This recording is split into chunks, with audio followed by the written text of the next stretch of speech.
Ladies and gents, welcome back at Mom's Basement for another Overprime build video. In this video I will be showing you how to unlock the full potential of Zena in the jungle role in Paragon the Overprime. And trust me, it is wild what Zena can do, and it is also wild how buggy she sometimes is, but more on that later. I'll start this build video by discussing the best items for Zena, including which items to buy and why, to help you build a powerful and versatile Zena jungler. And damn is she versatile, and you'll see that in the gameplay part, so stay with me for that. Then we'll move on to my skill priority, before I'll cover some tips and tricks for effectively playing Zena in the jungle, supported by some gameplay. But that's not all, because during the gameplay part I will also show you some general jungle tips for Paragon the Overprime and how to take advantage of Zena's unique abilities and how to outplay your opponents. With the knowledge tools and the cheat sheet you will find down in the description, you will be able to unleash Zena's full potential and dominate the jungle in Paragon the Overprime. So get ready and let's get started and dive right into the cheat sheet. Okay, so let's start with the cheat sheet. So I want to start with Destroy Stone, Watcher's Eye and Health Potion ×2, and I will go more into detail why I use that setup as starting items in the gameplay part. So after the starting items, the first item I want to build in is Ximia's Toy, because that's just too good to not use it as a melee damage dealer or a melee character in Paragon the Overprime. And the first one you want to get is the mask for 600 gold, which then goes into Ximia's Toy. The next thing you want to do is upgrade your Destroyer Stone, because that helps you clear camps even faster. Ximia's Toy already helps with that, but that helps you clear it even faster. And now you can use your jungle item also on enemy heroes. Next up, as second legendary item, is Great Sword of the Hurricane. It gives you physical power, health and 15% cooldown reduction, and the passive decreases the enemy physical defense by 4% and increases the hero's physical defense by 5 for 6 seconds every time physical damage is dealt to an enemy hero. And this one stacks up 7 times. That's just pretty great. I actually prefer that one over Spirit's Fang, because I like to have my heroes built with passives if possible, so I don't need to press an additional button. And Great Sword of the Hurricane is really pretty strong. So that's our second legendary item we go for. So now we basically have one tank item, one damage item and the improved Destroyer Stone. So those 3 items basically set you up pretty good, and there will be a lot of games where you get those items and then the game is already finished. So this is the core you want to run for this tanky Zena build. However, if you have one of those games that tend to go a little bit longer, I'm looking for getting even more defense. And now it's time to look at the enemy team as well. So you can go Berserker's Hand. That has pretty good balance because it has physical defense and magical defense, same as Ximia's Toy, some more cooldown reduction, and a passive decreases the attacker's attack speed and slows them, which stacks up to 5 times. If you are facing an enemy team with a pretty strong caster hero, then you might want to go for Mana Black Hole, because that gives you more magical defense, more health, a little bit less cooldown reduction, but also decreases your received magical damage by 15%. If you're facing or if you're having trouble with a pretty strong ADC on the enemy team that is built for crit, Revenant for example, so have a look at the enemy team, what he's building. If he's going for crit, you might want to go for Guardian of Hylian, which gives you physical defense, 300 health, 5% cooldown reduction, and the important thing, decreases received critical damage by 25%, and it's cheap as fuck.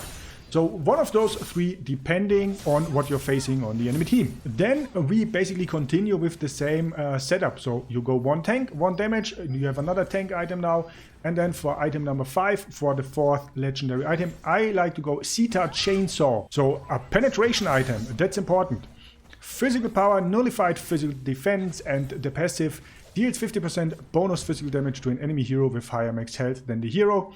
So that's basically your anti-tank item. And then the last legendary option you want to look at is either Emergency Rescue Unit, because we were building a little bit into health and that gives us even more health, and a shield that is based off max health, and it also increases your physical power by 15%. You could also go for Emergency Treatment if you need it for objectives. So if your team isn't helping you with objectives and you have to do a lot of them solo, the lifesteal comes in handy. Last but not least, you want to upgrade your Destroyer Stone to tier 3 if the game actually goes that long, because then it's a bit more, it's even faster and even more damage on monsters, and you can also use that again on enemy heroes. So this is the item setup I like to run with Zena, with the tanky Zena that is.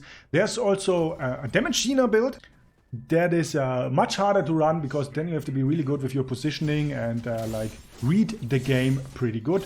So this tanky option is a good start if you want to play it a little bit more safely, or if you want to have some kind of margin for errors. So I would recommend that one if you start playing Zena. Then let's talk a little bit about Zena's skills. The skill priority I use is leap through time first, and also max that first. Then round and round, that gives you the overshield, 5 stars, your ultimate, and fly high last. Leap through time, remember it resets if you get a kill on a hero, so the cooldown resets. And fly high is also pretty nice if you want to interrupt an enemy. We will also see some uses of that in the gameplay, where I show you how it's used, when it's used, and the benefits of those skills. So with that said, let's dive right into the gameplay and see some examples for that, and also some examples and ideas about the jungle role, about jungling in general in Paragon the Overprime. Let's go! So let's start with some early game. As I said, I want to have a watcher's eye. In this case, I also have 2 watcher's eyes, because the first thing I want to do is rush on the enemy side. So if I go for the red buff first, I rush the blue side and put a watcher's eye over there. So I know, or I get some insight on the enemy jungler's movement. I could have placed it actually deeper in the enemy jungle, because yeah, then I know how he's moving, when he's approaching and stuff like that. And also give my guys in that lane a heads up if he's coming for them. Here's another little tip. If you're playing Zena, a general tip, you want to have your E, your R, and your 1 on quick use. 1 in this case is your jungle item, so you don't want to fuck up the steal. It's just much easier to use like that, because then you can hold down your basic attack button and use your jungle item, and the same goes for E and R, so you don't have to press that, aim that, and press again. You just hold down your basic attack button and hammer those, and they will activate if possible, or if you're in range, like for your ultimate. That's more general tip for Zena. So use your quick cast stuff. So as soon as I rush the enemy jungle and put my thing there, this enemy team actually finds that and removes it. So usually if you go a little bit deeper with that, most of the time they don't even know that you put a ward there, and it will stay there for a pretty long time. That also goes like always bring wards with you, and walk through the bushes in the jungle. And as soon as you see the eye that that you are basically seen, they have a watcher's eye, and then place your ward there and destroy the watcher's eye. That really helps the team out. So we're going for the red buff first. I have a pretty good team, so they are helping me out. I'm sorry for those lags. So always when like jungle monsters spawn in the beginning, like on 120 and I don't know 130, I get that lag. I don't know why. If you know why, let me know. So as soon as I get the buff, I'm level 2. I'm higher than everybody else at that moment, and I go for quick gank, or try to get a gank pretty early. This time on the mid lane, Gideon gets away. But now I know he used his blink from the item, because he hadn't had his E, and now he can't use that for 5 minutes. Usually I try to get a gank on mid or solo lane, depending on which jungle I play. And if you're playing mid, and that kill would have actually succeeded, or that gank, it's great if you can just join your jungler and go for the enemy jungler directly. Just a thought here.